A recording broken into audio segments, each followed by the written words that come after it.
Hello, everyone, and welcome back to the Friend English Podcast. I'm Ellie. And I'm Danny. We're very happy to have you here with us today. Thank you for joining us wherever you are. Maybe you're relaxing at home, taking a walk, traveling somewhere, or practicing your English. Whatever you're doing, we're glad you're spending some time with us. Today we're talking about a question that many English learners hear quite often. That's right. We're talking about the question, tell me about yourself. It's a very simple question, But for many people, it's surprisingly difficult to answer. especially in English. Exactly. You might hear this question in a job interview, Or during a class introduction. or when meeting someone for the first time. It's one of the most common conversation starters. That's why it's such an important topic for English learners. Today, we'll talk about how to answer this question naturally and confidently. We'll also learn useful vocabulary and expressions along the way. Let's start with a simple question. Sounds good. Why do you think so many people find this question difficult? I think there are a few reasons. Tell us about them. First, the question is very open. That's true. People aren't always sure where to begin. There are so many possible answers. Exactly. You could talk about your job, Your studies, your hobbies, your family, your goals. or your daily life. Sometimes having too many choices makes things harder. I completely agree. What's another reason? Many learners worry about making mistakes. That's very common. They start thinking about grammar, Vocabulary. pronunciation. And suddenly they become nervous. Exactly. But the good news is that answering this question doesn't have to be complicated. Not at all. In fact, simple answers are often the best answers. That's a great point. Let's imagine someone asks you, tell me about yourself. Okay. What could you say? A simple answer might be, my name is Danny. I'm from Canada. I work as a teacher, and I enjoy reading and traveling. That's a very natural answer. And it's easy to understand.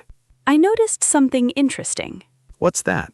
You didn't use difficult vocabulary, No, I didn't. yet it sounded clear and confident. That's because communication is more important than complexity. I think many learners need to hear that.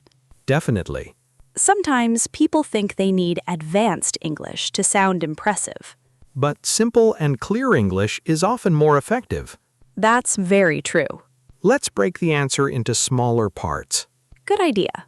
Most introductions contain a few basic pieces of information. Such as what? Your name, Of course.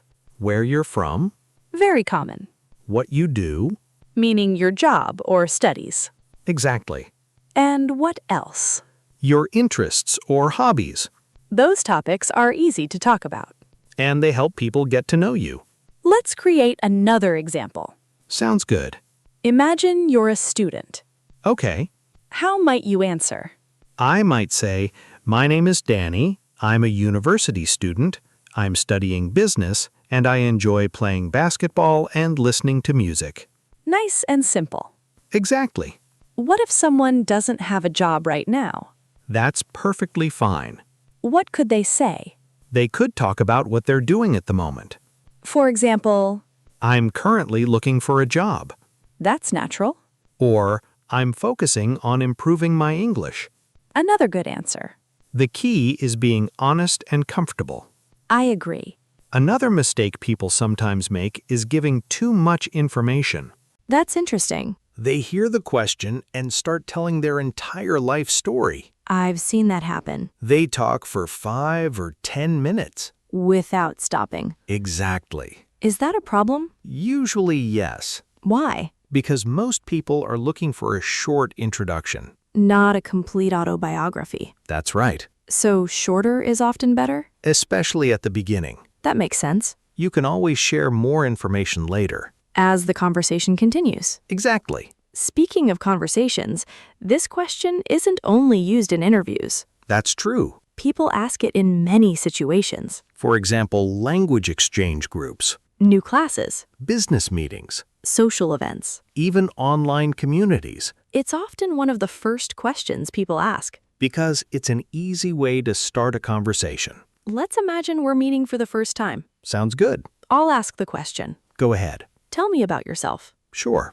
My name is Danny. I'm from Canada, and I work as an English teacher. I enjoy reading books, traveling, and learning about different cultures. That's a great introduction. Thank you. What makes it effective? It's short, Yes, it's clear, definitely. and it gives the other person several topics they can ask about. Such as reading Traveling? or different cultures. Exactly. That's an excellent conversation strategy. How so? A good introduction helps create future conversation. That's true. If you mention a hobby, people might ask about it. If you mention your work, they might ask more questions. The conversation can develop naturally. Exactly. Another thing learners often ask is whether they should memorize an answer. That's a great question.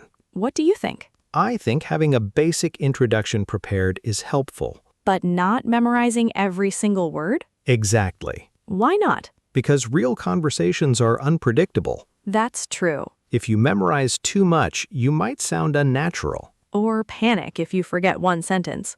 Exactly. So what's the better approach? Learn key ideas instead of a complete script. That's good advice. Know how to talk about your name, Your hometown, your work or studies, your interests. and maybe 1 or 2 personal goals. Then you can adapt your answer to different situations. Exactly. That sounds much more flexible. It is. You know, this reminds me of a student I met a few years ago. Really? Yes. What happened? Every time someone asked him to introduce himself, he became extremely nervous. I can imagine that. He knew English. But speaking was difficult? Very difficult. What was causing the problem? He thought his introduction had to be perfect. That's a lot of pressure. It certainly is. What did he do to improve? He started practicing short introductions every day. That's a simple idea. Very simple. Did it work? It did. How? After a few weeks, introducing himself became much easier. Because it became a habit. Exactly. Confidence often comes from repetition. That's a wonderful point. The more you practice talking about yourself, the more comfortable you become. And eventually, the question doesn't feel scary anymore. It simply feels like the beginning of a conversation. You know, Danny, there's another important thing we should talk about. What's that? The answer to "tell me about yourself" can be different depending on the situation. That's a very good point. Many learners think there's only one correct answer. But that's not really true. Why not? Because different situations have different purposes. Can you give us an example? Of course. Let's hear it.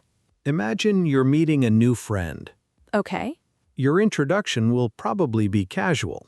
that makes sense. You might talk about your hobbies, Your interests. or what you enjoy doing in your free time. What if you're in a job interview? Then the focus is usually different. How so? You'll probably talk more about your education, work experience, and skills. So the situation changes the answer. Exactly. That's very useful to remember. Let's compare 2 examples. Good idea. Imagine someone asks you at a social event, "Tell me about yourself." What could you say? Hi, I'm Danny. I enjoy reading books, traveling, and learning languages. I also love trying new foods and meeting new people. That sounds friendly.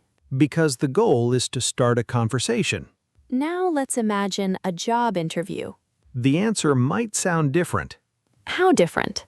My name is Danny. I recently graduated from university and have experience working with customers. I'm interested in communication and enjoy learning new skills. Same person, different focus. Exactly. That's a great example. Another thing learners often ask is how long their answer should be. That's true. What do you think? I think a short answer is usually best at the beginning. I agree. Maybe 30 seconds to 1 minute? That's often enough. Why? Because conversations should feel natural. Not like a speech. Exactly. If people want to know more, they'll ask questions. That's how conversations grow. One question leads to another. And before you know it, you're having a real discussion. That's much more enjoyable than memorizing a long speech. Definitely. Let's talk about hobbies for a moment. Good idea. Hobbies are one of the easiest things to mention in an introduction. And people love talking about them. Why do you think that is? Because hobbies are personal. That's true. They tell people something about who you are. Can you give us some examples? Sure. Go ahead. You could say, I enjoy reading books. Very simple. I like playing football. Another common hobby.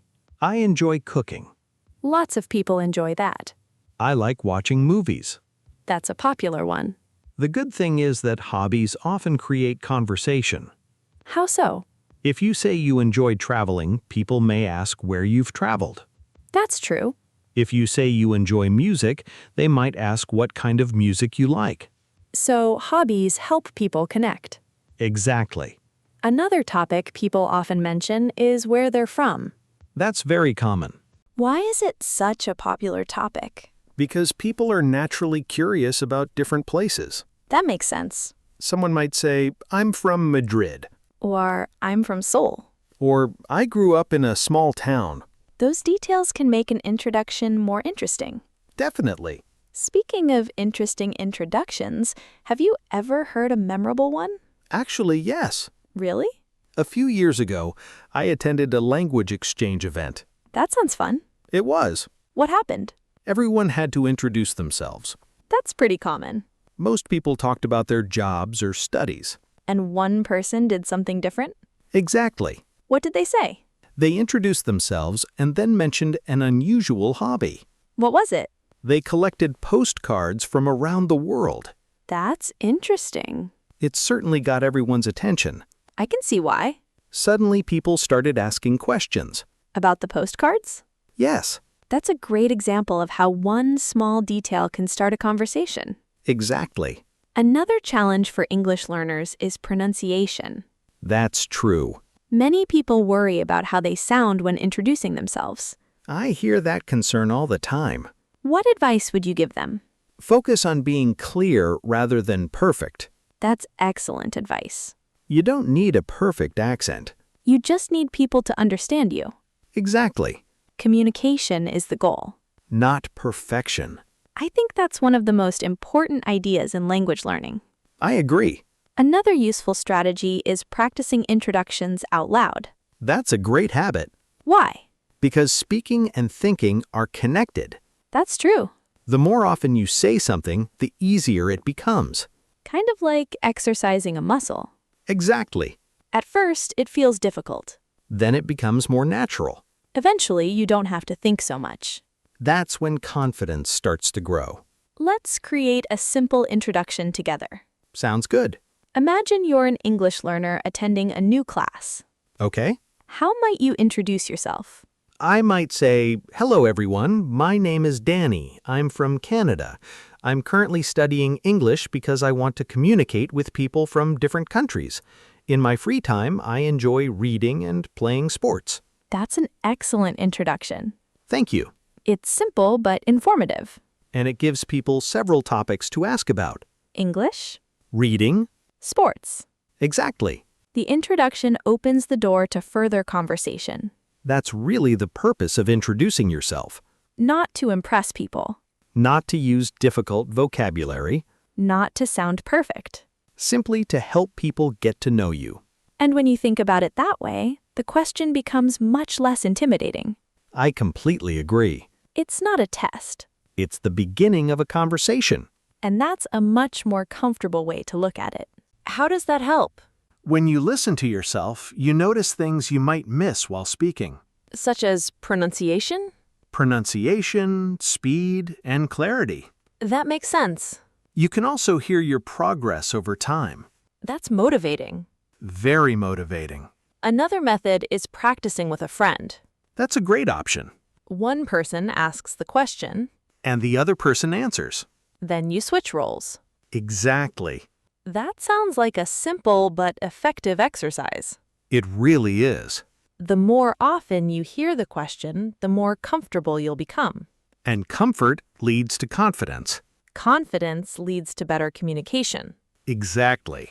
One thing I find interesting is that introductions continue changing throughout our lives. That's very true. Why do you say that? Because people change. That's a good point. Our jobs change.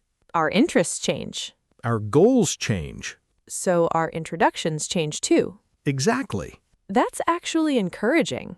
How so? Because there isn't one perfect answer forever. That's right. Your answer can grow and develop as you do. I like that way of thinking. Me too.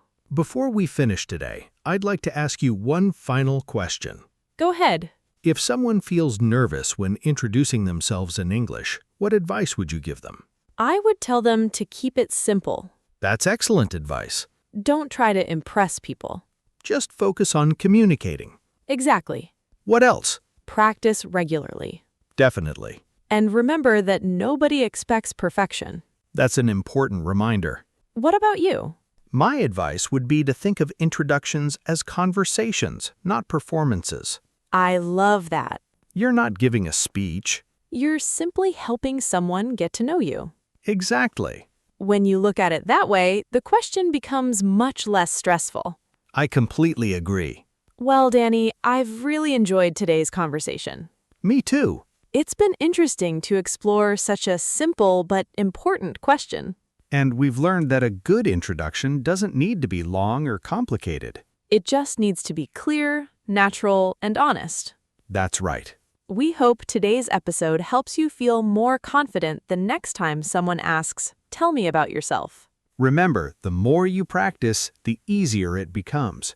Every conversation is an opportunity to improve. And every introduction is a chance to connect with someone new. Thank you so much for spending this time with us on the Friend English podcast.